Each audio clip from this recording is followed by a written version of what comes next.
गर्मी में चूल्हे वाली बहू को मिली 10 एसी वाली ठंडी रसोई। प्रीति अपने ससुराल की 10 एसी वाली रसोई के अंदर खाना बनाने जाती है। वहां जाने के बाद वो एक एसी चालू कर देती है और वो बार बार हर दीवार पर लगे एसी को निहार रही थी और खाना बनाते हुए वो सोच ही रही थी, मुझे कुछ समझ नहीं आ रहा, हमारे घर में इतनी बड़ी रसोई क्यों है? एकदम ओपन रसोई है, इसके साथ इतना बड़ा हॉल अटैच है, रसोई के अंदर 2 एसी लगे हैं और बाहर 8 एसी लगे हैं। आखिर यहाँ पर क्या चक्कर चल रहा है? मुझे तो समझ ही नहीं आ रहा है। बस अब मेरी क्यूरियोसिटी बढ़ती जा रही है। आज इनसे मैं ज़रूर पूछूंगी कि आखिर ऐसा क्यों है। शाम को जब रोहन घर वापस आता है तब प्रीति उसके पास आती है। सुनिए जी, मुझे आपसे कुछ पूछना था। हाँ कहो, क्या बात है? मैं ये पूछना चाह रही थी कि हमारी रसोई के अंदर 10 एसी क्यों लगे हुए हैं और रसोई को भी इतना बड़ा क्यों बना दिया है? मतलब इतने बड़े एरिया में सिर्फ एक रसोई है और एक डाइनिंग टेबल पर रखा हुआ है, लेकिन वहाँ पर कम से कम भी 10 एसी लगे हुए हैं, जबकि वहाँ पर भी सिर्फ एक एसी से काम चल सकता है। देखो, तुम्हें इतना सोचने की ज़रूरत नहीं है।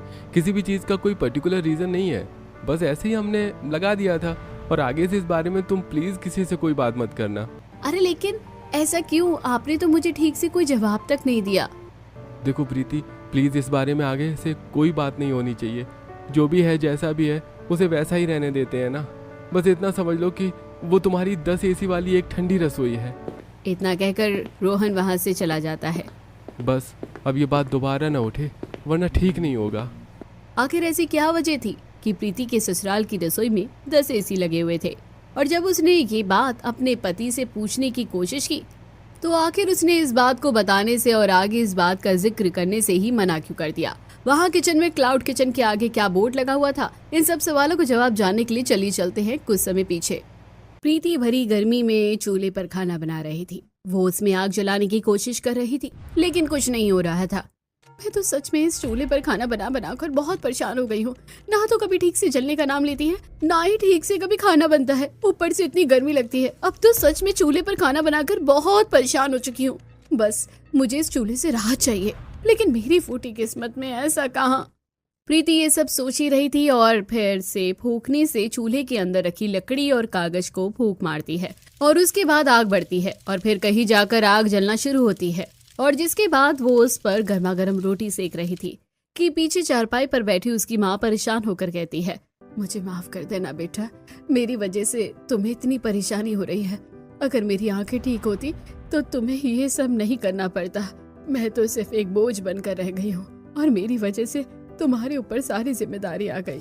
बस करो माँ, आप ऐसा क्यों कहती हो? आप बिना वजह हर बात में अपने आप को क्यों कोसती रहती हो? और खबरदार, जो आगे से खुद को कभी भी बोझ कहा तो फिर देख लेना, मैं आपसे कभी बात नहीं करूंगी। लेकिन बेटा, मेरी वजह से तेरी सारी जिंदगी इस चूल्हे के अंदर ही झोंक दी गई है। तू अपनी मर्जी से कहीं नहीं जा सकती। मुझे छोड़कर तू वैसे भी कहीं नहीं जाती है। एक तरह तू मेरे साथ बंद कर रह गई है। मैं कहीं बंद कर नहीं रही हूँ माँ, मुझे ये सब काम करने में बहुत अच्छा लगता है। आप ये सब छोड़ो, भैया और पिताजी आते ही होंगे, जल्दी से मैं सबके लिए खाना बना देती हूँ। प्रीति सबके लिए खाना बना देती है और थोड़ी देर बाद उसके पिता और उसका भाई रजत काम से घर वापस आ जाते हैं।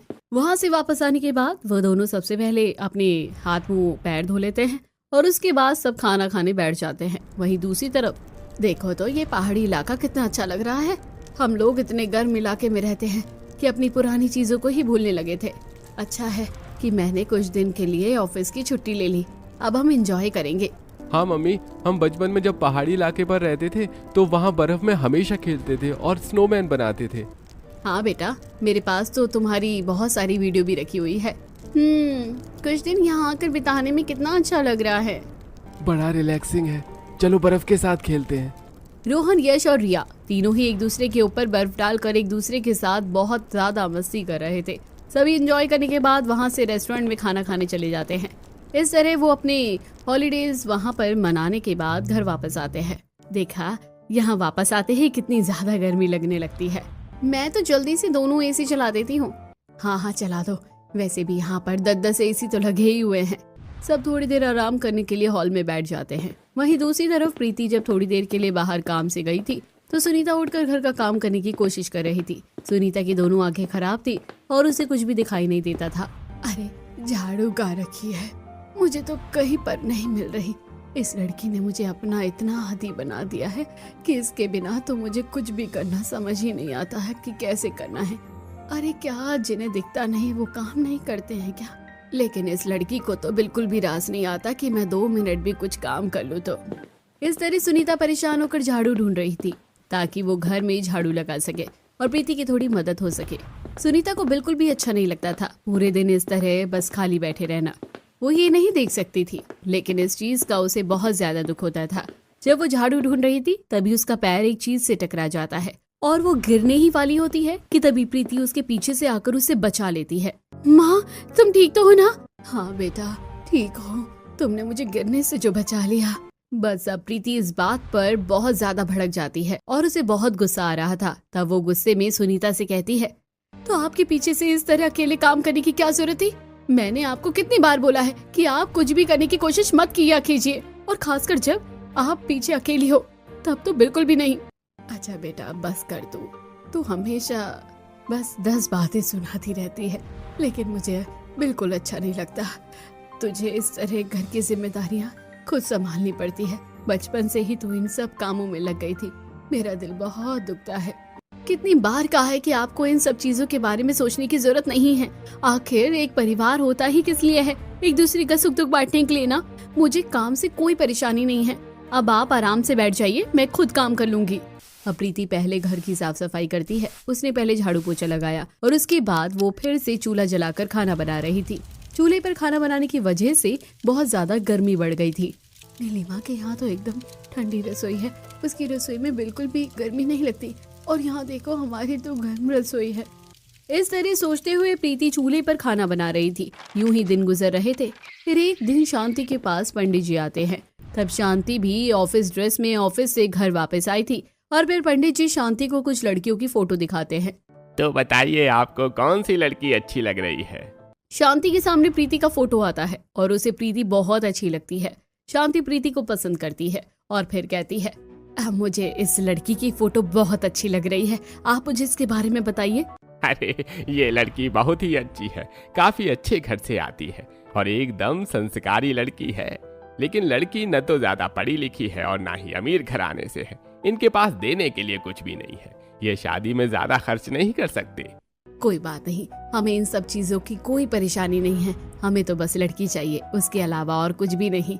जो माँ बाप अपने कलेजे का टुकड़ा दे देता है, उस माँ बाप से भला और कोई सामान लेने की उम्मीद हम कैसे कर सकते हैं? अरे सच में बहन जी, आपके विचार बहुत अच्छे हैं। मैं इतने रिश्ते करवाता हूँ लेकिन आपकी जैसी बातें कोई नहीं करता। अगर किसी की सोच ऐसी हो जाती है तो कितना अच्छा होगा। उसके बाद पंडित जी वहाँ से चले जाते हैं। पंडित जी के वहाँ से जाने के बाद वो सीधा प्रीति के घर जाते हैं और इस बारे में उसके घर वालों को बताते हैं। अरे मेरे हिसाब से आप लोगों को इस रिश्ते के बारे में सोचना चाहिए और मना नहीं करना चाहिए। लड़का बहुत अच्छा है और उसके घर वाले भी बहुत अच्छे हैं। यहाँ तक कि उनकी लेन देन की भी कोई डिमांड नहीं है। आपकी बेटी वहाँ पर बहुत खुश रहेगी। अच्छा ठीक है पंडित जी, आप कह रहे हैं तो अच्छा होगा। हम इस बारे में आगे आपको सोच कर बता देंगे। बाकी तो हमारी तरफ से रिश्ता पक्का ही है। ठीक है, आप कल तक कंफर्म बता देना और फिर मैं आगे बात कर लूंगा। इतना कहने के बाद पंडित जी वहाँ से चले जाते हैं और उसके बाद प्रीति थोड़ा उदास होते हुए सबसे कहती है, मुझे अभी शादी नहीं करनी। मैंने आप लोगों को कितनी बार कहा है कि मुझे शादी नहीं करनी है। लेकिन प्रीति तुम्हें शादी क्यों नहीं करनी है? इतने समय से तुम शादी के लिए मना करती आ रही हो। कुछ तो वजह होगी कि तुम्हें शादी नहीं करनी, क्योंकि अब ऐसे तुम कब तक घर में यूं ही बैठी रहोगी? तुम्हारी भी उम्र हो रही है और एक लड़की की सही समय पर शादी हो जाए तो वही अच्छा रहता है। मैं सब जानती हूँ कि इसे शादी क्यों नहीं करनी है। सब मेरी वजह से ही हो रहा है। एक तो पहले ही मैं बोझ बनकर बैठी हुई हूँ और ऊपर से अब इसकी शादी के बीच में भी आ रही हूँ। माँ, मैंने तुमसे कितनी बार कहा है कि तुम खुद को बोझ मत कहा करो। मुझे बिल्कुल अच्छा नहीं लगता। अगर तुझे मुझे ऐसा कहते हुए अच्छा नहीं लगता तो मुझे भी तुझे इस हाल में देखते हुए बिल्कुल अच्छा नहीं लगता है। तुझे शादी कर लेनी चाहिए और हमारा यही फैसला है। अब तुझे मानना ही होगा। लेकिन माँ, मुझे आपको अकेले यहाँ पर इस हाल में छोड़कर जाने का बिल्कुल भी मन नहीं करता। मेरे जाने के बाद पीछे से आप अपना ध्यान कैसे रखोगी? पिताजी और भैया तो दोनों काम पर चले जाते हैं। आपकी चिंता बिल्कुल सही है बेटा, लेकिन हम सिर्फ इस वजह से तुम्हारा भविष्य खराब नहीं कर सकते और हमेशा के लिए तुम्हें यहाँ पर बैठा कर नहीं रख सकते। लेकिन हम एक काम कर सकते हैं, मेरी और भैया की शादी आप साथ में ही करवा दीजिए। कम से कम मैं यहाँ से चली जाऊंगी तो घर में भाभी आ जाएगी और उसके बाद मम्मी को घर में अकेले नहीं रहना पड़ेगा। प्रीति का ये आइडिया सबको अच्छा लगता है और उसके बाद अगले दिन जब पंडित जी उनके घर आते हैं तो उन्हें ये सारी बात बताई जाती है। तो ठीक है, मैं आपको लड़कियों की फोटो दिखा देता हूँ, उसके बाद आप पसंद कर लीजिए और मैं लड़के वालों को भी आगे बता दूंगा कि आप लोगों का ऐसा कहना है, लेकिन कम से कम हम लड़के वालों के साथ तो रिश्ता पक्का कर लेते हैं। इस तरह रजत के लिए भी लड़की देखना शुरू हो जाती है और शाम को जब प्रीति और सुनीता दोनों बाहर बैठी थी तो उनकी पड़ोसन बाहर से ठंडा फलूदा और आइसक्रीम लेकर आ रही थी। अरे सुनीता और प्रीति, तुम दोनों क्या कर रही हो? कुछ नहीं, बस आराम से बैठे हैं। तुम कहाँ से आ रही हो? मैं तो बस अभी दुकान से ठंडा फलूदा और आइसक्रीम लेकर आ रही हूँ। इतनी ज्यादा गर्मी हो रही है तो ऐसा खाना ही थोड़ा कलेजे को ठंडक पहुँचा सकता है। इतना कहकर वो पड़ोसन वहाँ से चली जाती है। हमने तो कभी फलूदा खाया भी नहीं है कि किस तरह का होता है। सब कहते हैं कि उसे खाने के बाद थोड़ी ठंडक मिलती है, लेकिन कैसा होता है कभी किस्मत में खाना ही नहीं लिखा। ये बात सुनकर प्रीति को बहुत बुरा लगता है और वो फिर से अपने घर में चूल्हे वाली रसोई पर जाकर खाना बनाने लगती है। मुझे खाना बनाने का शौक है, लेकिन ना तो मेरे पास कोई सामान है जिसकी वजह से मैं खाने के लिए कुछ बना सकूं और ना ही हमारे हालात ऐसे हैं। काश मैं कुछ अच्छा बनाकर कभी अपने घर वालों को खिला सकती। बस इस चूल्हे के सामने बैठकर रोटी ही नहीं बनाने के लिए है। यूं ही दिन गुजरते हैं और वहीं दूसरी तरफ रोहन के घर वाले प्रीति के घर आकर लड़की को पक्का कर देते हैं। देखिए बहन जी, हमें तो लड़की बिल्कुल पसंद है और हमारी तरफ से रिश्ता पक्का समझिए। जी, हमारी तरफ से भी रिश्ता पक्का ही है। हम कुछ शगुन का सामान लेकर आए हैं, ये आप रख लीजिए। दोनों परिवारों के बीच में शगुन का सामान एक्सचेंज होता है और इस तरह रिश्ता भी फिक्स हो जाता है। वहीं दूसरी तरफ रजत के लिए भी लड़की देख ली गई थी और वहां पर भी रिश्ता फिक्स हो जाता है। अब कुछ ही समय बाद एक अच्छा सा मुहूर्त देखकर दोनों भाई बहन की एक ही मंडप में शादी करवा दी जाती है। प्रीति के मायके में उसकी भाभी आ जाती है और प्रीति वहां से विदा लेने के बाद अपने ससुराल में गृह प्रवेश करती है, जहां पर धूमधाम से उसका स्वागत करवाया जाता है। बेटा, दाहिनी पैर से कलश गिराकर तुम गृह प्रवेश करो। प्रीति गृह प्रवेश करती है और उसके बाद अपने कमरे में जाकर कपड़े बदल लेती है। अगले दिन सुबह जल्दी उठकर वो नहा धोकर तैयार हो जाती है। तैयार होने के बाद वो नीचे आती है, जहाँ पर सभी पहले से ही हॉल में बैठे हुए होते हैं। नीचे इतना बड़ा हॉल क्यों है? प्रीति को आता हुआ देखकर शांति कहती है, अरे बेटा, तुम इतनी जल्दी उठ गई? जी मम्मी जी। तो बताइए भाभी, आप अपनी पहली रसोई में आज क्या बनाने वाली हैं? जो आप कहेंगे वही बना दूंगी। तो बेटा, आज तुम हमारे लिए पहले तो मीठा बना देना और उसके बाद पूरी सब्जी ही बना देना। आज तो पहली रसोई में सिर्फ तुम इतना ही बना दो। जी ठीक है मम्मी जी। अब प्रीति रसोई में जाती है, लेकिन वहां जाकर उसके होश उड़ जाते हैं।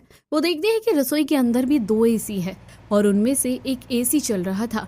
भाभी, यहाँ पर गर्मी बहुत है सच में, और हम बहुत ही गर्मी वाले इलाकों में रहते हैं, इसलिए मैंने आपके लिए एक एसी चला दिया है। अगर आपको ज्यादा गर्मी लगे तो आप दूसरा भी चला सकती हैं। नहीं, इतना बहुत है। इतना कहकर रिया वहाँ से चली जाती है और उसके बाद प्रीति एक कढ़ाई लेती है और उस कढ़ाई को गैस पर रखने के बाद उसके अंदर बहुत सारा घी डालती है और उसके बाद उसके अंदर थोड़ी सूजी और आटा मिलाकर उसे अच्छे से मिक्स करने लगती है। काफ़ी देर तक मिक्स करने के बाद वो उसके अंदर पानी और चीनी डाल देती है और उसके बाद उसे फिर से अच्छे से मिक्स करने लगती है। और ये सब करते हुए वो मन ही मन सोच रही थी, कहीं ऐसा तो नहीं कि मैं अभी भी सो रही हूँ और कोई सपना देख रही हूँ कि मेरे ससुराल की रसोई में 2 एसी लगे हुए हैं। मुझे तो सच में समझ ही नहीं आ रहा कि मेरी किस्मत भी कभी ऐसे बदल सकती है। कहाँ मैं पहले इतनी गर्मी में परेशान होते हुए चूल्हे पर खाना बनाती थी और कहाँ अब रसोई में 2 एसी लगे हुए हैं। लेकिन मैं तो पहली बार देख रही हूँ कि रसोई में 2 एसी लगा रखे हैं। ये सब सोच कर प्रीति बहुत ज़्यादा हैरान हो रही थी और हलवा बनाने के बाद वो सभी को जाकर हलवा देती है। सभी अपने घर में आई बहू के हाथ का सबसे पहले हलवा खाकर मुंह मीठा करते हैं। हलवा तो वाकई बहुत स्वादिष्ट बनाया है तुमने। हाँ, सच में बहुत ही लाजवाब है। भैया, भाभी अगर आपको कड़वा करेला देगी तो भी आपको वो मीठा ही लगेगा खाने में। इस तरह रिया रोहन के साथ मजाक कर रही थी और सभी हंसी खुशी हलवा खा रहे थे। तब रमेश प्रीति को शगुन देते हुए कहता है, ये लो बेटा, तुम्हारा पहली रसोई का शगुन। नहीं नहीं पापा जी। अरे बेटा, रख लो, इस तरह मना नहीं करते। वैसे भी ये तुम्हारे लिए है, तुम हमारे लिए घर की अन्नपूर्णा हो, तो इसे आशीर्वाद समझकर रख लो। शगुन लेने के बाद प्रीति वापस रसोई में चली जाती है और उसके बाद वो सब्जी काट कर सबसे पहले आलू की सब्जी बनाती है और उसके बाद आटा गूंथ कर सभी के लिए गर्मा गर्म पूड़ी बनाती है। खाना बनाते हुए प्रीति सोचती है, मुझे तो बिल्कुल भी गर्मी का एहसास नहीं हो रहा है। जब खाना बन जाता है तो सभी को वो खाना परोसा जाता है। सब खाना खाते हैं और सबको खाना बहुत अच्छा लगता है। इस तरह प्रीति अपने ससुराल में अपनी नई जिंदगी को शुरू करती है। अगले दिन प्रीति देखती है कि उसकी सास तैयार हो रही थी। बेटा, आज मेरी एक इम्पोर्टेंट मीटिंग है, इसलिए मुझे बाहर काम से जाना है। तुम पीछे से घर पर अपना ध्यान रखना और तुम्हारा जो भी खाने का मन करता है तुम खा लेना। जी ठीक है मम्मी जी, लेकिन क्या मैं पूछ सकती हूँ कि क्या आप जॉब करती हैं? बेटा, मैं फूड कंपनी में जॉब करती हूँ और कभी कभी फूड कंपनी के इंस्पेक्शन में भी जाती हूँ। शांति तो वैसे अधिकतर घर से वर्क फ्रॉम होम ही करती थी, लेकिन जब उसे इम्पोर्टेंट मीटिंग के लिए जाना होता था तो वो ऑफिस जाती थी। अपनी सास के जाने के बाद प्रीति हॉल में टीवी चलाकर टीवी देखती है और अपनी सास को सुबह यूनिफॉर्म में देखकर टीवी देखते हुए प्रीति सोच रही थी, मुझे तो बचपन से कभी पढ़ने का मौका ही नहीं मिला, लेकिन मेरी सास कितनी अच्छी है, वो नौकरी करती है, काश मैं भी जिंदगी में कुछ कर पाती। अपनी सास को देखने के बाद प्रीति थोड़ा इंस्पायर होती है। दरअसल प्रीति ने बचपन में ही कुछ समय पढ़ाई की थी, लेकिन उसके बाद उसके घर के हालातों की वजह से उसे पढ़ने का मौका नहीं मिला। शाम को जब शांति और रोहन घर वापस आते हैं तब वो प्रीति के लिए, देखो बेटा, मैं तुम्हारे लिए आइसक्रीम लेकर आई हूँ। मुझे नहीं पता तुम्हें कौन सा फ्लेवर पसंद है, इसलिए मैं चॉकलेट और स्ट्रॉबेरी दोनों फ्लेवर वाली आइसक्रीम लेकर आ गई। और आज मैं सभी के लिए ठंडा ठंडा फालूदा लेकर आया हूँ, चलिए साथ में बैठकर खाते हैं। प्रीति सारा सामान लेकर रसोई में जाती है और आइसक्रीम फ्रिज में रखने के बाद वो कुल्हड़ में जो फलूदा था उसकी पन्नी हटाने के बाद उसमें चम्मच लगाकर सभी को फलूदा खाने के लिए देती है। अच्छा हुआ भैया, आप ठंडा ठंडा फलूदा लेकर आ गए, बड़ी राहत मिल रही है, आजकल गर्मी बहुत हो रही है। सच में, और यहाँ का फालूदा तो है भी बहुत ही ज्यादा स्वादिष्ट। सब फलूदा खा रहे थे और प्रीति मन में सोच रही थी, मैंने भी आज पहली बार फलूदा खाया है, ये तो सच में बहुत स्वादिष्ट है, इतना ठंडा ठंडा और मजा आ रहा है। अगले दिन प्रीति घर का काम कर रही थी। घर का काम खत्म करने के बाद वो रसोई में सभी के लिए शरबत बना रही थी। तभी वहाँ पर उनकी एक पड़ोसन आती है। प्रीति देखो, मैं सबके लिए दही बल्ले लेकर आई हूँ, खाकर बताना कैसे हैं, आज मैंने पहली बार बनाए हैं। क्या सच में? दिखने में तो बहुत ही लाजवाब लग रहे हैं। हाँ, पर हो सकता है कि खाने के बाद उतने स्वादिष्ट ना लगे। मुझे बताना जरूर कि तुम्हें कैसा लगा। देखने में तो अच्छे हैं तो खाने में तो अच्छे ही होंगे, मैं जरूर बताऊंगी। अच्छा अब रुकिए, मैं शरबत बना रही थी, मैं वो लेकर आती हूँ। प्रीति दही बल्ले लेकर रसोई के अंदर चली जाती है। उसके बाद नेहा के लिए शरबत लेकर आती है।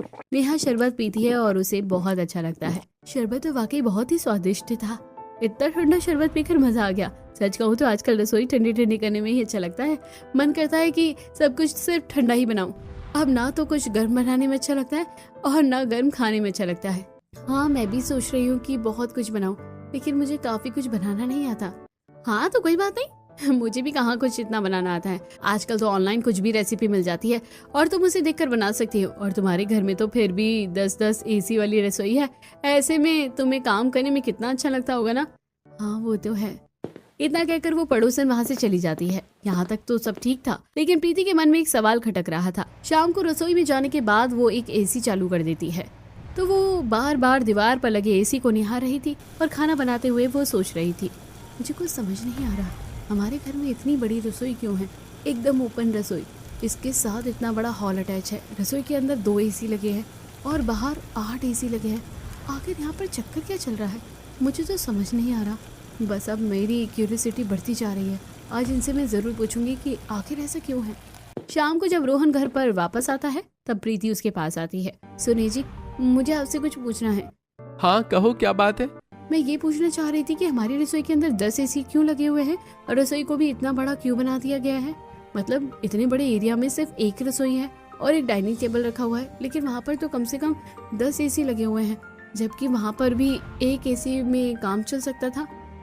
देखो, तुम्हें इतना सोचने की जरूरत नहीं है, किसी भी चीज का कोई पर्टिकुलर रीजन नहीं है, बस ऐसे ही हमने लगा दिया था और आगे से इस बारे में तुम प्लीज किसी से कोई बात मत करना। अरे लेकिन ऐसा क्यों, आपने तो मुझे ठीक से कोई जवाब भी नहीं दिया। देखो प्रीति, प्लीज इस बारे में आगे से कोई बात नहीं होनी चाहिए, जो भी है जैसा भी है उसे वैसा ही रहने देते हैं। बस इतना समझ लो कि वो तुम्हारी 10 एसी वाली एक ठंडी रसोई है।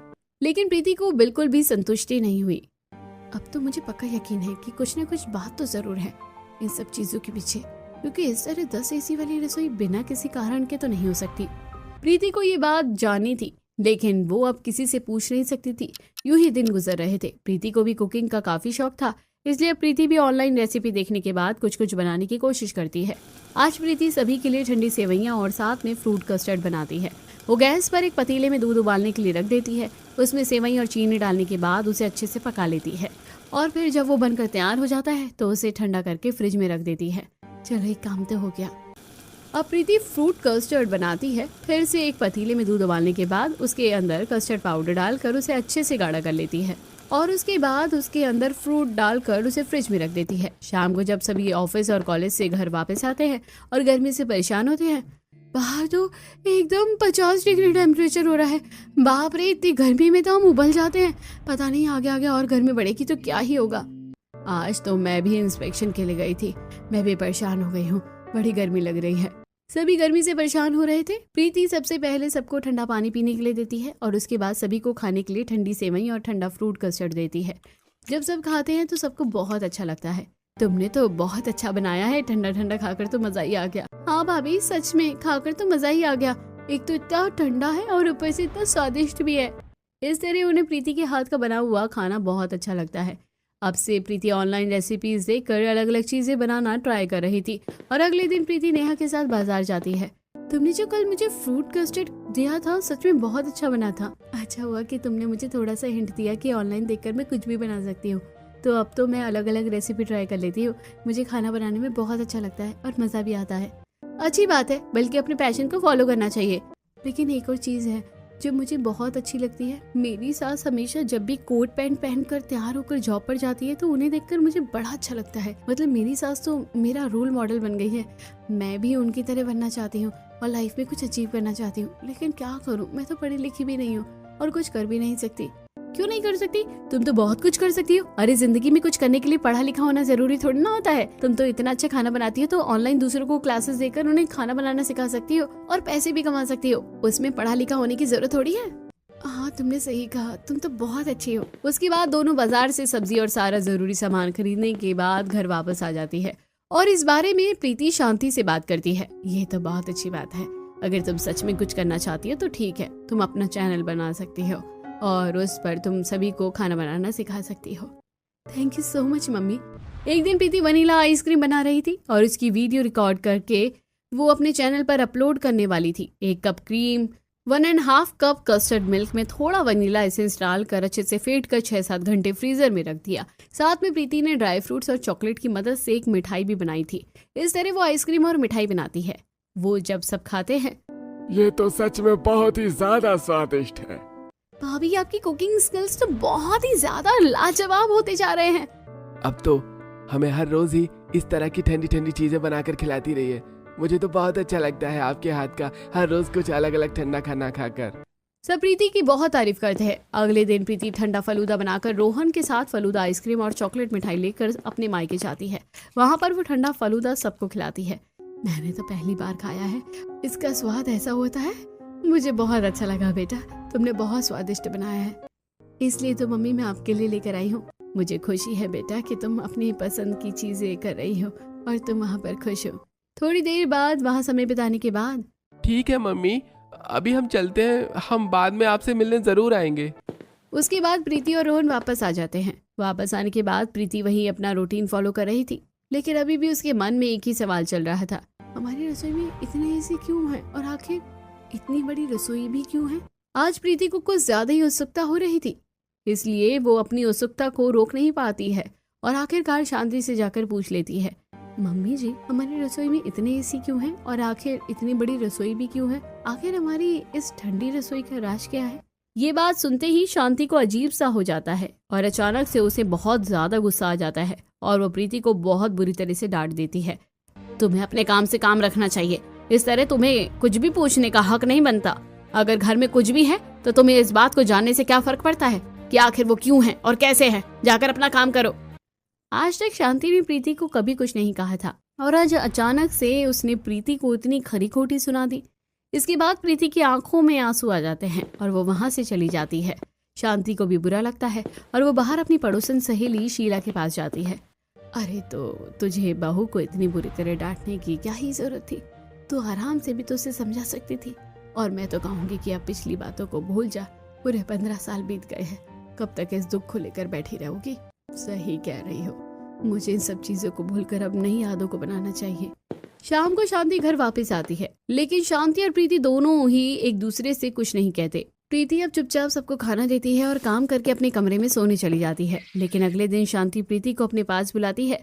मुझे माफ कर देना बेटा, कल मैं तुम्हारे ऊपर कुछ ज्यादा ही चिल्ला रही थी। कोई बात नहीं मम्मी जी, आप हमसे बड़ी हैं, हमें डांट सकती है, आपको माफी नहीं मांगनी चाहिए। तब शांति की आंखें नम हो जाती है। वो सारी बात बताती है। बेटा दरअसल यही पास में मेरी एक खास सहेली थी, हमें खाना बनाने का बहुत शौक था। हम दोनों ने साथ में मिलकर घर में क्लाउड किचन ओपन किया था, लेकिन कुछ समय बाद वो हमें और इस दुनिया को छोड़कर ही चली गई। इसके बाद मैंने सब बंद कर दिया। मेरी कभी हिम्मत नहीं हुई उन सब चीज़ों के बारे में बात करने की और कुछ भी करने की। मैं घर में खाली बैठी रहती थी तो बड़ी परेशान रहती थी, इसलिए मैंने जॉब ज्वाइन की ताकि मैं बिजी रह सकूं और इन सब चीज़ों के बारे में ना सोचूं। सच जाने के बाद प्रीति को बहुत बुरा लगता है। मम्मी जी, आपके साथ बहुत बुरा हुआ, लेकिन कोई बात नहीं, अब आपको इन सब चीज़ों के बारे में ज़्यादा नहीं सोचना चाहिए। अगर आप इन सब चीज़ों के बारे में बात करेंगे तो अंदर ही अंदर दुख जमा होता रहेगा।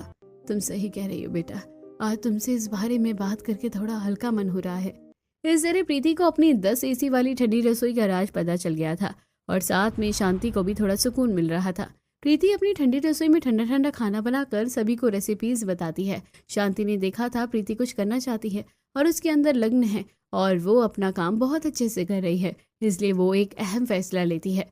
बेटा मैंने सोचा है कि हम दोनों मिलकर फिर से अपना क्लाउड किचन ओपन कर लेते हैं और यहाँ पर जो पुरानी यादें हैं उनके साथ हम कुछ नई यादें बनाते हैं।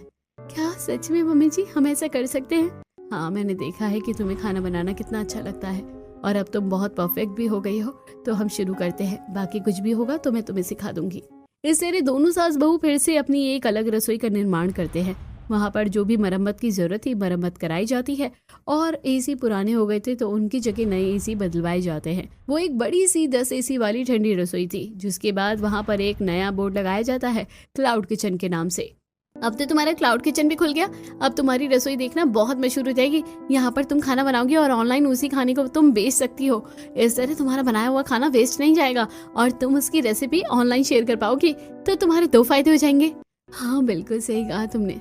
आज दोनों सास बहू का क्लाउड किचन में पहला दिन था। दोनों मिलकर ठंडी ठंडी चीजें बनाना ऑनलाइन सिखा रही थी और उन्होंने जो चीजें बनाई थी उनकी लिस्ट ऑनलाइन पोस्ट भी कर दी थी, जिसके बाद उन्हें उसका ऑर्डर भी मिल जाता है। और देख बहू, जो आज हमने अपनी ठंडी रसोई में जो जो खाना बनाया है हमें उसका ऑर्डर भी मिल गया है, जल्दी से पैक कर दो, डिलीवरी वाला आता ही होगा। इस तरह दोनों सास बहू ने मिलकर अपना क्लाउड किचन चालू किया और उस पर ऑर्डर भी आने लगे थे। प्रीति ऑनलाइन कमेंट्स पढ़ रही थी। आप बहुत अच्छे तरीके से रेसिपी बताती हो, लेकिन हमें आपसे कुकिंग क्लासेस चाहिए। ठीक है, अगर हर कोई कुकिंग क्लासेस के लिए इंटरेस्टेड है तो हमें उसे भी स्टार्ट कर देना चाहिए। अब साथ में उन्होंने कोचिंग देना भी शुरू कर दिया था। जी ठीक है, आप हमारी रसोई में आ सकते हैं और हम आपके सामने ही कुकिंग क्लासेस देने के लिए तैयार हैं। कुछ लोग ऑनलाइन से बेहतर आमने सामने सीखना पसंद करते हैं, इसलिए उस चीज को ध्यान में रखते हुए प्रीति ऑफलाइन कुकिंग क्लासेस शुरू कर देती है। इसके बाद उसकी 10 एसी वाली रसोई में बहुत सारे स्टूडेंट सीखने आते थे और इसी चीज का ब्लॉग प्रीति ऑनलाइन भी शेयर करती थी। अब दोनों सास बहू मिलकर 10 एसी वाली रसोई का जिक्र जब अपनी ब्लॉगिंग में करती है तो इसी कीवर्ड की वजह से दोनों बहुत फेमस हो गई थी। देखो सब लोग आपके कितने दीवाने हो रहे हैं, हर किसी को आपकी ये 10 एसी वाली रसोई बहुत अच्छी लग रही है। आप लोगों ने कैसी रसोई को क्लाउड किचन में कन्वर्ट करके सब कुछ ही बदल दिया। सब लोगों को ये आइडिया भी बहुत अच्छा लग रहा है और आप लोगों की वीडियो भी बहुत अच्छी लगती है। बहुत जल्दी बहुत ज्यादा रीच आ रही है। अच्छा है कि हमने ये करने का फैसला किया। हाँ मम्मी जी, आपका बहुत बहुत शुक्रिया। आपकी वजह से मेरा भी सपना पूरा हो गया। मैं जिंदगी में कुछ करना चाहती थी लेकिन कभी मौका नहीं मिला, लेकिन आज मुझे यकीन नहीं हो रहा कि मैं जिंदगी में कुछ कर पा रही हूँ। सबका सपोर्ट तुम्हारे साथ है हमेशा बेटा। इस तरह प्रीति को 10 एसी वाली ठंडी रसोई का राज भी पता चल जाता है और अब अपनी 10 एसी वाली ठंडी रसोई की मदद से प्रीति ने लाइफ में बहुत कुछ अचीव